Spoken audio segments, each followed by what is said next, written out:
Čaute, čaute. Opäť sa vám prihováram z kombajna. Je to raz tvrdej pšenice. A chcel by som sa trošku vyjadriť k našim aktivitám na sociálnych sieťach. Bol by som zvedavý aj na názory v komentároch. Takže kľudne komentujte, napíšte názor. Pretože snažíme sa prinášať celý rok nejaký obsah, ktorý je reálny, nie len to pekné, tie zábery, ale aj to, čím všetkým si musíme prechádzať počas tej žatvy, aj mimo žatvy samozrejme.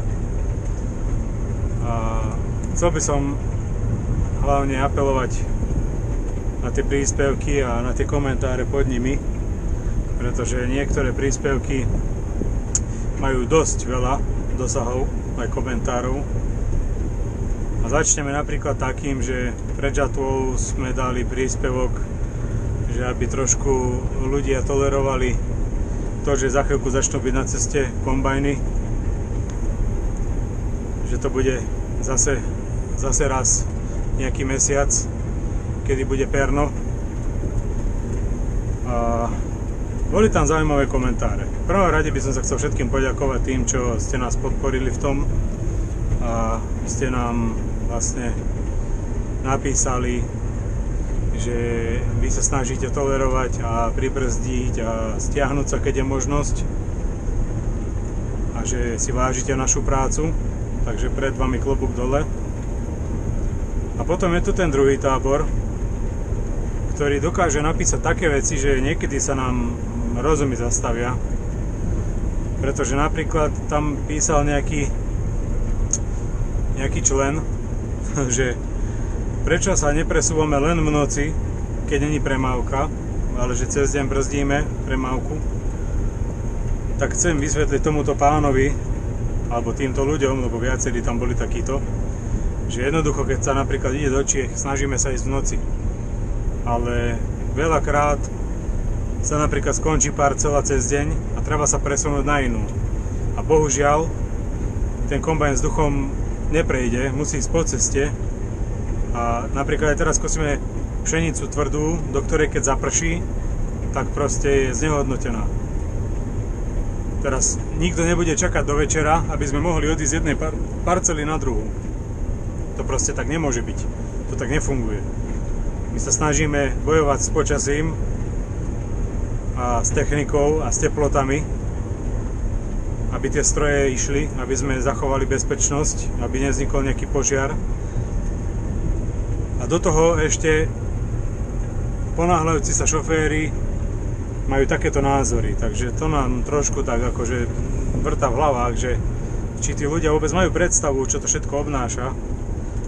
A ďalšia vec, presúvajme sa v noci, veď ja to berem, ale tá obsluha v noci musí aj spať, pretože ideme non-stop. Končíme večer o 10, niekedy je neskôršie, niekedy skôr, nehovorím, a už ráno o 5 ideme k strojom, pretože nás čaká údržba. A máme čo robiť, aby sme to do 8 nachystali všetko, vyfúkali kombajn, premazali, poprípade skontrolovali, keď je nejaká malá porucha, opravili.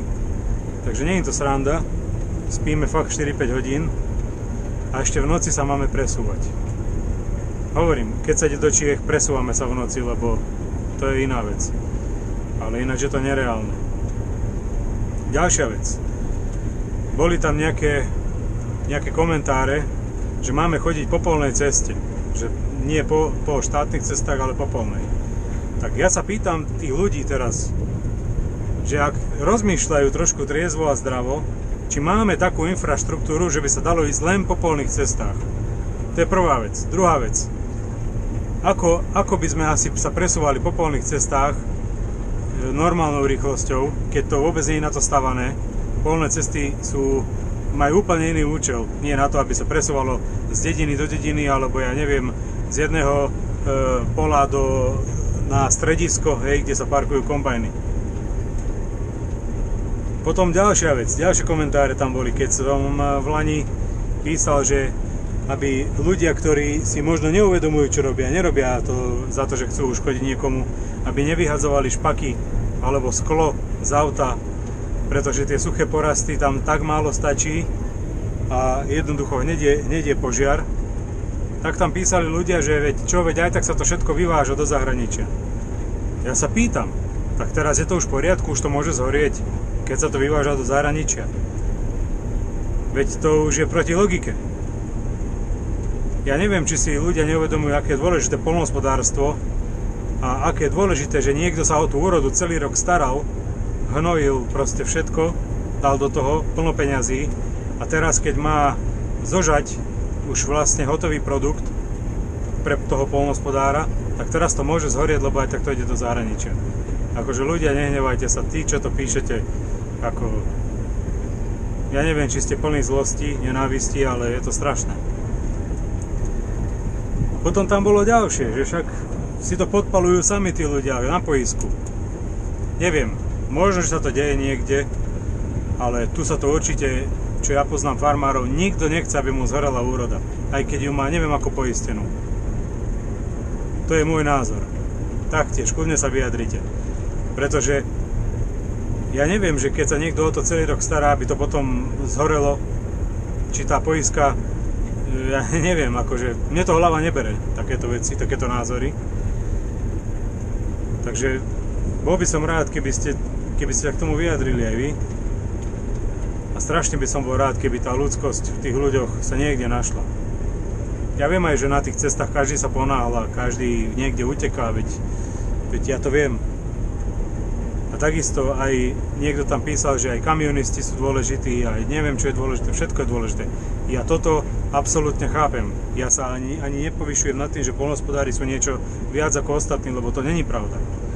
Aby spoločnosť fungovala, tak jednoducho musia byť tie jednotlivé fachy všetky funkčné. My sami sme cez rok zvárači a v zahraničí väčšinou a robíme rôznych, či už potravinárskych priemysloch alebo v energetike, takže akože my chápeme, že každé povolanie je dôležité a nikdy by som si aj nedovolil niekoho podceniť v živote. Takže dúfam, že ľudia budú trošku tolerantnejší, ohľaduplnejší a že bude týchto komentárov na hlavu postavených čím ďalej tým menej.